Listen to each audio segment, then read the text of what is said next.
Palin in the first of a new series, The Art of Travel.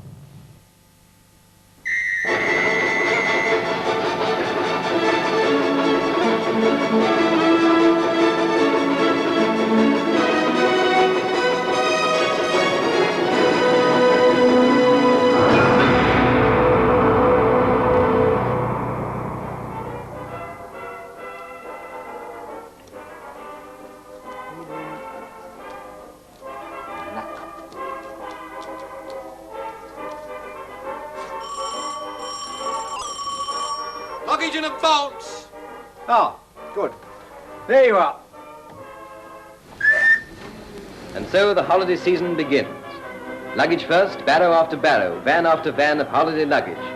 Half the worry has been taken out of travelling by the railway's luggage in advance system. No longer does the traveller have to count his packages during the journey. Nowadays, the trunk and the hold-all, the little brown suitcase and the big brown suitcase and the hat box and the old suitcase with the string round it and, did I say, the brown bag, they all go in advance.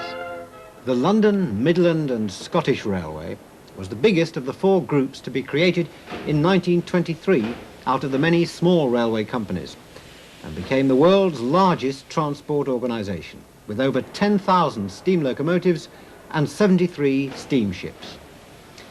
The early days were beset with the problems caused by the enforced merger of former rivals. Further difficulties were caused by the vast area covered in England, Scotland, Wales and Ireland.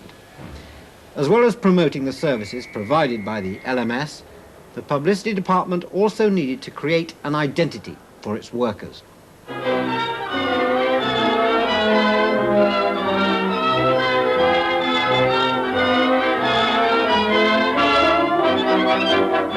Norman Wilkinson, a member of the Royal Institute of Watercolour Painters, was taken on as an art advisor. He was an eminent marine painter, a master of steamship and sailing craft, well known to the public. The LMS took advantage of this skill.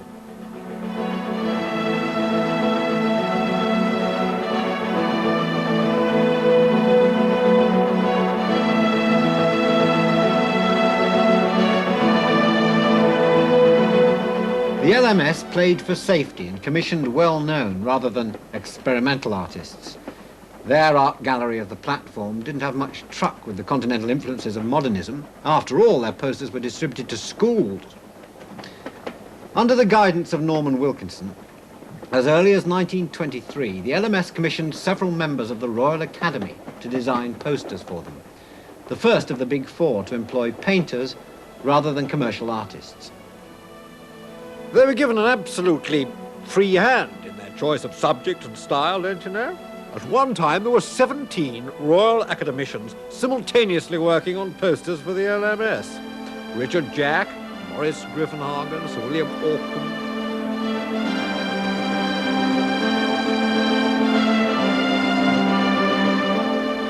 Many of the journeys taken on LMS routes were by working people in the industrial heartland of Britain. In its posters, the company celebrated their engineering achievements and the massive industrial region they served. In 1926, Sir Josiah Stamp became president, and it was during the Stamp regime that the LMS began to emerge as a real entity.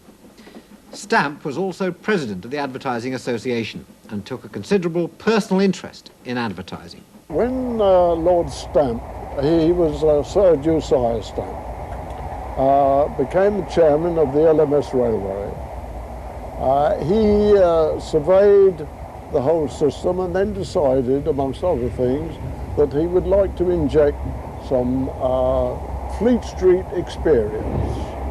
And there was a vacancy there for a staff artist, and I was approached and they asked me, could I devise a scheme for the towns, the holiday resorts, Blackpool, Lytham St Anne's, and would I submit it to them, which I did, and I worked all night in one particular case, and I got it there before the board meeting took place.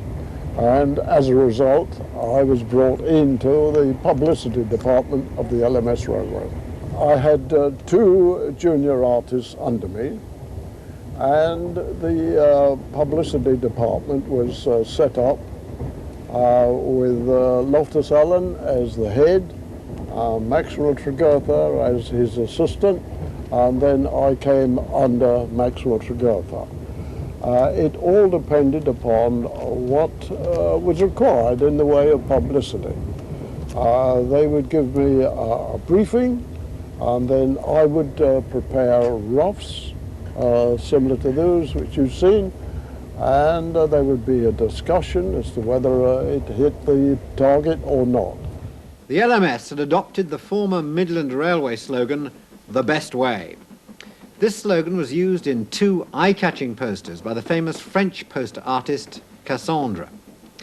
He successfully evokes an impression of speed and the notion of energy about to be unleashed. His avant-garde style was very different from that of any other artist used by the LMS. Despite the fact that in reality the standard of express passenger services had dropped between 1914 and 1929, the LMS was working on a rationalisation and modernisation of engineering. In answer to the LNER's Silver Jubilee, the LMS produced Coronation Scott, capable of reaching Glasgow in 6.5 hours. Shrewsbury School was founded by Edward VI in 1552. It attained an unrivalled reputation for classical scholarship in the 19th century. Among the many distinguished Salopians are Philip Sidney, Fulk Grenville, Charles Darwin, Samuel Butler, Willie Rushton, Simon D. and me. LMS territory included little English coastline free of industry, but it did have Blackpool, the subject of a poster by the Italian artist Matania.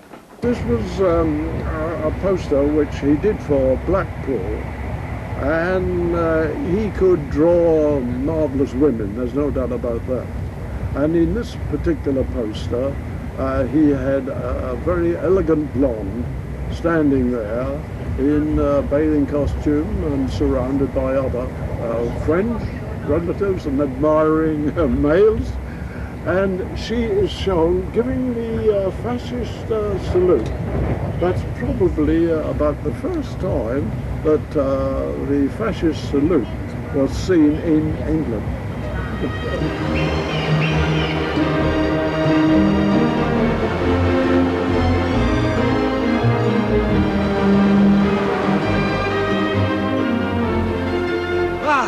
fresh sea air. Nothing like it. Well, from Euston, 209.25 miles. Westminster Hotel, the leading first-class family hotel. Facing sea, moderate tariff, omnibus, telephone 188.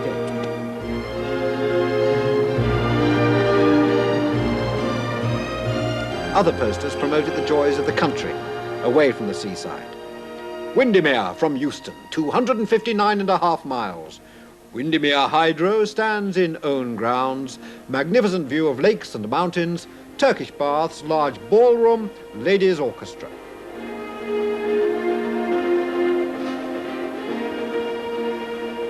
Buxton, the world's grandest scenery in miniature. The most bracing health resort in the kingdom, pure mountain air. The best tonic for the cure of nervous breakdown.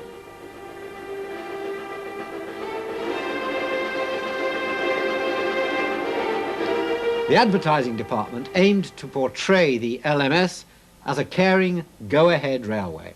In reality, it was an unhappy combination of innovative, pioneering engineering and dirty old trains, with big plans for modernisation, but also the butt of music hall jokes and songs.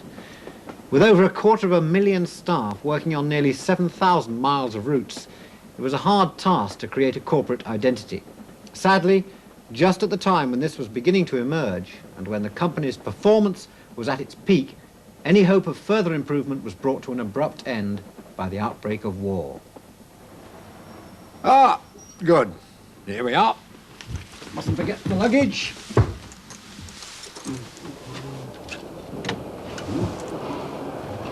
Luggage in advance, sir. Mine's the large brown trunk.